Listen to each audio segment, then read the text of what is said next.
मैं आप सबका दोस्त पुनीत कुमार ओझा। दोस्तों बहुत दिन हो गए थे, कोई नया वीडियो मैंने नहीं बनाया, कुछ अपने प्रोफेशनल कमिटमेंट की वजह से। तो आज मैं एक बहुत ही महत्वपूर्ण मुद्दे के साथ आप सबके सामने उपस्थित हुआ हूं और वो विषय है लीडरशिप, नेतृत्व क्षमता। दोस्तों हम सबने अक्सर ये बात सुनी होगी कि लीडरशिप बहुत ही आवश्यक है जीवन के किसी भी पहलू में। चाहे आप किसी परिस्थिति की बात करें, चाहे वो रोजमर्रा की लाइफ हो, कोई प्रोफेशनल फील्ड हो, या फिर ऐसी कोई भी जगह जहां पे हम एक टीम में रहते हैं, जहां पे हमें कुछ अपने इनर स्ट्रेंथ या अपनी कुछ स्पेशल एबिलिटी दिखाने का मौका मिलता है। वो पूरी तरीके से ये जितनी भी क्वालिटीज हैं ये लीडरशिप के दायरे में आती हैं। अब दोस्तों हम इसे बहुत ही साधारण तरीके से, बहुत ही सामान्य उदाहरण के द्वारा हम इसे और बेहतर तरीके से जानेंगे। दोस्तों सबसे पहले बात करते हैं हम अपने घर की। दोस्तों अगर लीडरशिप का बेस्ट एग्जाम्पल आप सबको जानना है, आपने हम सब ने अनुभव किया होगा। दोस्तों इस दुनिया में जो सबसे पहला लीडरशिप का जो सामना हमारा होता है वो किससे होता है? जब बच्चे थोड़े बड़े होते हैं, जब वो होश संभालते हैं, तो सबसे ज्यादा वो किसके साथ अपनी बातें शेयर करते हैं? माँ के साथ। यानी कि हमारे जीवन की जो सबसे पहली जो लीडर है, जो सबसे पहली जो मैनेजर होती है, वो हमारी माएँ होती हैं। इसलिए दुनिया की समस्त माताओं को मेरा बहुत बहुत प्रणाम। दोस्तों ये एक वो इसलिए मैंने उदाहरण बताया क्योंकि इससे हम सभी रूबरू हुए हैं। अब हम बात करते हैं स्कूल टाइम की, क्योंकि सोशलाइजेशन का एक प्रोसेस होता है। बच्चे छोटे होते हैं तो सबसे पहले उनका सामना किससे होता है? अपने परिवार से, माँ बाप से, भाई बहनों से, बहुत सारे रिलेटिव से। लेकिन उनका जो इस परिवार के अलावा जो इतर जो सामना कहीं होता है, वो उनका पहला सोशलाइजेशन का जो स्टेज होता है आफ्टर फैमिली, वो स्कूल होता है। स्कूल में क्या होता है कि हम उन लोगों से मिलते हैं जो पूरी तरीके से हमारे लिए अजनबी होते हैं, क्योंकि वो हमारे फैमिली मेंबर्स नहीं हैं। और जाहिर सी बात है स्ट्रेंजर्स कुछ दिनों तक रहते हैं और उसके बाद वो फ्रेंड्स बन जाते हैं। अब दोस्तों यहाँ पे आप सब ये सोच रहे होंगे कि यहाँ पे बात लीडरशिप की हो रही है, तो मैं फैमिली, फ्रेंड्स और रिलेटिव्स की बात क्यों कर रहा हूँ? दोस्तों ये सब कुछ एक कड़ी है, जिससे कि अब और आगे मैं आपको बताऊंगा कि इसकी आवश्यकता क्यों थी यहाँ बताने की। दोस्तों स्कूल एक ऐसा स्टेज होता है जिसके माध्यम से हमें पता चलता है कि टीम एबिलिटी क्या होती है, कोऑर्डिनेशन क्या होता है, मैनेजमेंट क्या होता है, स्ट्रेंथ क्या होती है, वीकनेस क्या होता है। ये जितनी बातें मैंने बताई, यानी कि सब कुछ ये लीडरशिप के दायरे में आता है। देखिए दोस्तों, सबसे पहली चीज कि आप सबने देखा होगा कि हम कभी भी किसी परिस्थिति की बात करें तो हम किसी का उदाहरण देते हैं। और उदाहरण किसका देते हैं? जो कहीं ना कहीं से उस भीड़ से अलग होता है। और जो भीड़ से अलग है या जिसके फुटप्रिंट्स को लोग फॉलो करना चाहते हैं, वो लीडर है। अब यहां पे एक सवाल यह भी उठता है कि क्या जिससे भी हम प्रभावित हो जाए उसको लीडर मान लें? ऐसा बिल्कुल भी नहीं है। लेकिन लीडरशिप की जो बेसिक, जो सबसे पहली रिक्वायरमेंट ये है कि if you don't have any follower, you can't be a leader. Leader का मतलब भी है कि आपको फॉलो करने वाले लोग होने चाहिए। फॉर एग्जाम्पल आप पॉलिटिक्स की बात करें, जनरली क्या होता है पॉलिटिक्स में, अक्सर एक आम आदमी क्या समझता है लीडरशिप का मतलब? जो हमारे राजनेता हैं वही लीडरशिप का मतलब जानते हैं। या आप दूसरे शब्दों में कहें तो एक सामान्य मानव के लिए लीडरशिप का मतलब क्या होता है? जो कि पॉलिटिकल लीडरशिप होती है। यानी कि हम सब ने किसी नेता को, विधायक को, सांसद को, केंद्रीय मंत्री को और ऐसे तमाम लोगों को देखा होता है। लेकिन ये लीडरशिप का सिर्फ एक छोटा सा भाग है। दोस्तों दुनिया की वो ऐसी कोई फील्ड नहीं है जहां पे हमें लीडरशिप की आवश्यकता ना हो। बेस्ट एग्जाम्पल मैं आप सबको बताना चाहता हूं। आज के डेट में हमारे देश के बहुत ही बड़े बिजनेसमैन मुकेश अंबानी, जो कि दुनिया के कुछ शीर्ष उद्योगपतियों में से आते हैं, और उन्हें उनकी बेहतरीन लीडरशिप के लिए और डिसीजन मेकिंग के लिए जाना जाता है। अब जाहिर सी बात है, अगर आप अच्छे लीडर हैं तो आपकी डिसीजन मेकिंग बेहतर होगी, और अगर आपकी डिसीजन मेकिंग बेहतर नहीं है तो आप लीडर हो भी नहीं सकते। ये छोटा उदाहरण था। अब आपको मैं कुछ और उदाहरणों की बात करता हूं। वर्तमान समय में ऐसे बहुत से स्टार्टअप हैं जिनको कि कुछ यंग एंटरप्रेन्योर्स ने शुरू किया था, जिसके बारे में हम सब पहले नहीं जानते थे। लेकिन उन्होंने अपने स्टार्टअप के माध्यम से ये बताया कि जज्बा होना चाहिए, डिसीजन मेकिंग आपके पास होना चाहिए और रिस्क लेने की क्षमता होनी चाहिए। Then only you can be a good entrepreneur. क्योंकि आप एंटरप्रेन्योर का मतलब ही होता है जो उद्यमी है, साहसी कदम लेना जानता है। तो जाहिर सी बात है, अगर आप कोई साहसी कदम लेते हैं या उद्यमी हैं तो आप में नेतृत्व क्षमता कूट कूट कर भरी है। दोस्तों, और अगर हम इससे साधारण तरीके से समझें तो सबसे बेहतर उदाहरण मैं आपको बताना चाहूंगा कि जब हम किसी ऐसी जगह जाते हैं, जैसे हमारा स्कूल लाइफ खत्म हुआ, सपोज दैट कि आप किसी कॉलेज में एडमिशन लेने बाहर गए। स्कूल के बाद का जो हमारा दायरा होता है, जो हम जहाँ पे हम एंट्री लेते हैं, वो हमारा यूनिवर्सिटी कॉलेज का दौर होता है, जो कि हम बिल्कुल एक नई दुनिया से रूबरू होते हैं। दोस्तों, इंटरमीडिएट वर्ड क्यों यूज किया जाता है? क्योंकि जब आप एंट्री लेते हैं किस अवस्था से, जो कि आपका हाई स्कूल से जस्ट आपने एंट्री लिया, यानी कि उच्च शिक्षा के पहले का जो स्टेज है, वो एक पहला पड़ाव होता है कि अब आप उच्च शिक्षा और आप में सिर्फ एक कदम का फासला है, और तब आप दुनिया को और बेहतर तरीके से समझने के काबिल हो जाते हैं। और आपको ये भी पता चलता है कि कितने प्रकार के लोग होते हैं, क्या क्या परिस्थितियां होती हैं, और एक इंसान के तौर पे आपकी क्या खासियत है, आपकी क्या कमजोरियां हैं। इन सब से आप रूबरू तभी हो पाते हैं जब अपने कंफर्ट जोन से बाहर जाते हैं। दोस्तों, सर्वाइवल भी एक सबसे इंपॉर्टेंट पार्ट होता है लीडरशिप। इस उदाहरण को बताने का सीधा मतलब ये था, मैं आपको सर्वाइवल की बात बताना चाह रहा हूं।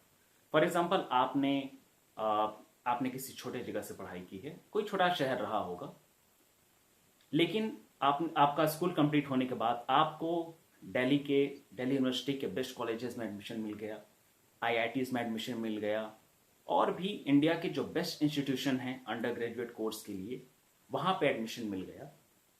अब आपका सामना ऐसे जगह से होता है जो कि पूरी तरीके से एक अलग दुनिया है। वहां का अप्रोच अलग है, वहां सोचने की प्रक्रिया अलग है, वहां लोगों का जो अंडरस्टैंडिंग का लेवल है वो बहुत अलग है। तो हो सकता है कि पहली पहली दफा आपको ऐसा बहुत कुछ अजीब लगे, लेकिन वो जो ट्रायल एंड एरर की प्रवृत्ति होती है, जब आप नहीं जानते हैं किसी परिस्थिति के बारे में, तो एटलीस्ट जानने की कोशिश करते हैं, और वो जानने की कोशिश ये जरूर आकलन कराती है कि हम में और कितना सुधार करना है।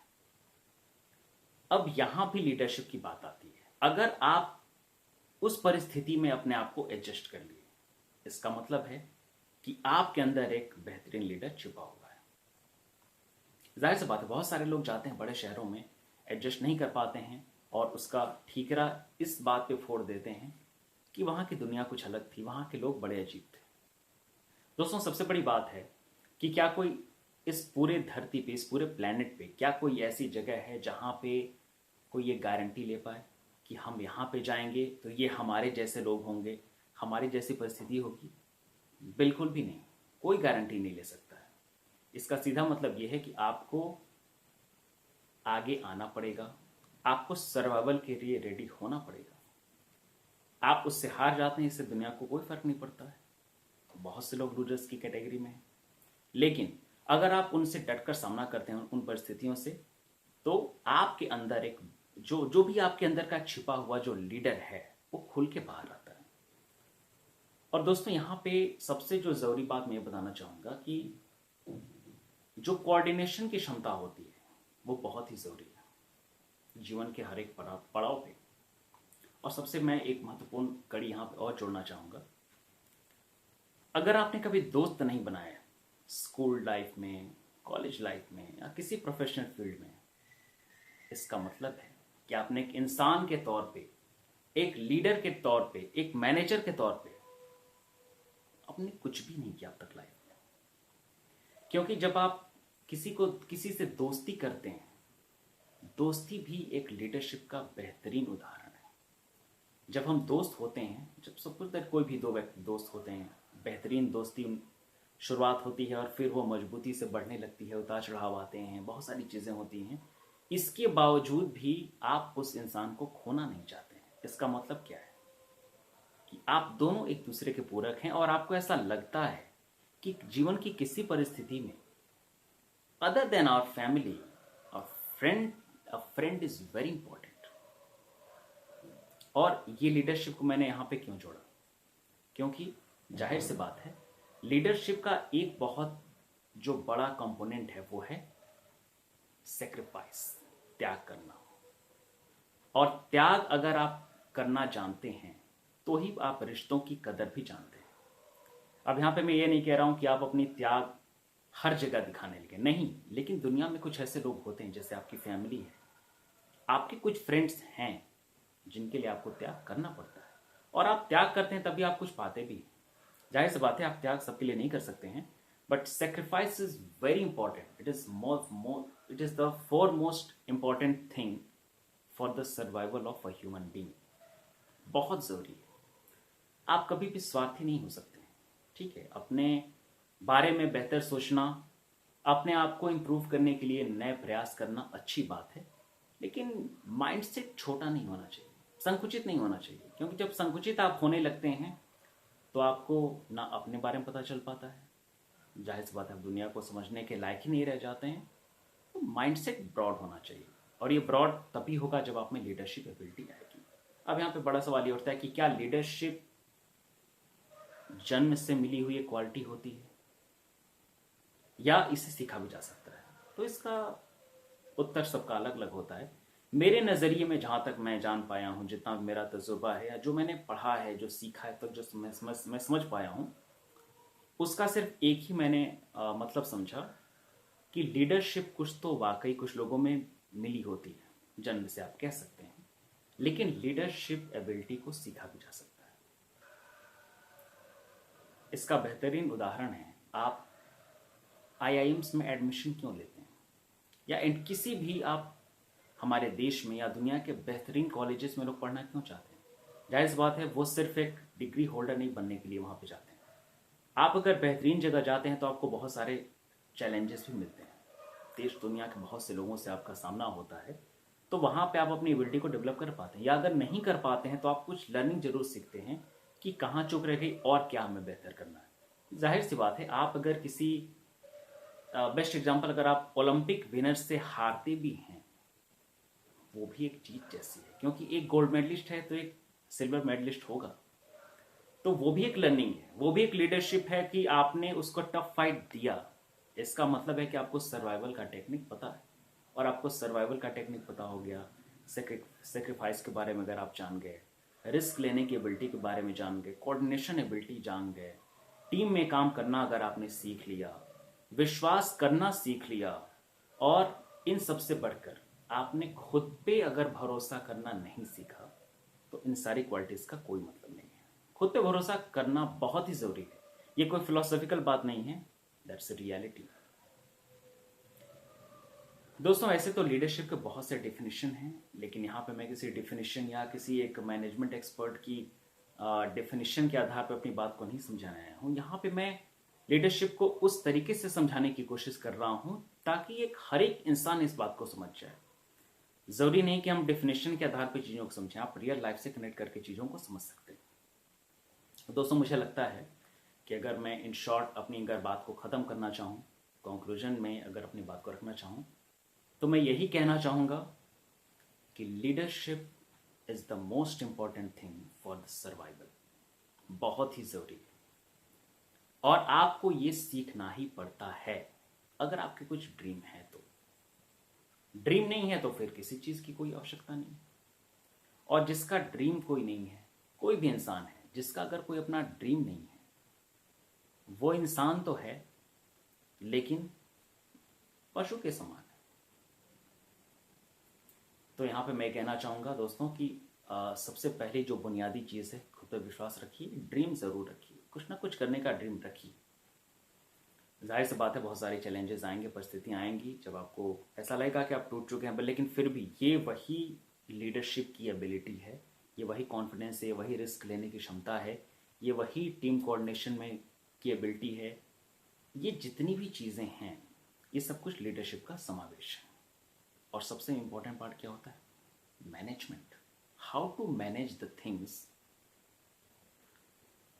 किस तरीके से आप चीज़ों को मैनेज करते हैं, चाहे कोई भी परिस्थिति हो, that is the first and foremost requirement of a leadership. तो मुझे लगता है दोस्तों कि मैंने काफ़ी हद तक आप सब लोगों को बहुत ही आसान शब्दों में लीडरशिप के बारे में समझाने की कोशिश की है। आई होप आप सबको ये वीडियो काफ़ी लाभदायक लगेगा और मैं उम्मीद करता हूँ कि मैंने अपनी बात को रखने में काफ़ी हद तक मैं सफल हो पाया हूँ। फिर भी अगर कोई त्रुटि रह जाती है तो आप सबसे क्षमा चाहता हूँ और सजेशन की मैं ज़रूर उम्मीद करता हूँ कि आप सब अपना सजेशन दीजिए, कमेंट सेक्शन में लिखकर बताइए कि आने वाले वीडियोस में मैं किस टॉपिक पे आप सबसे बात करूं। और दोस्तों सबसे ज़रूरी चीज़, जो लोग भी मेरे चैनल पे नए हैं वो मेरे चैनल को सब्सक्राइब ज़रूर करें और मेरे वीडियोस को लाइक और शेयर करना ना भूलें। और जो लोग मेरे चैनल पे पहले से हैं, आप सबसे मैं और भी ज़्यादा प्यार की उम्मीद करता हूँ, क्योंकि दोस्तों ये प्यार ही है, ये अपनापन ही है जो कि हमें अपने बारे में जानने का मौका देता है और हमें बेहतरीन इंसान बनने का मौका देता है। और आप सबका प्यार मेरे लिए सबसे बड़ा रिवॉर्ड है, सबसे बड़ा एसेट है। एंड आई होप कि मुझे ये और मिलता रहेगा समय बढ़ने के साथ साथ। अब इन्हीं बातों के साथ मैं अपनी वाणी को विराम देता हूँ। तब तक के लिए जय हिंद, जय भारत।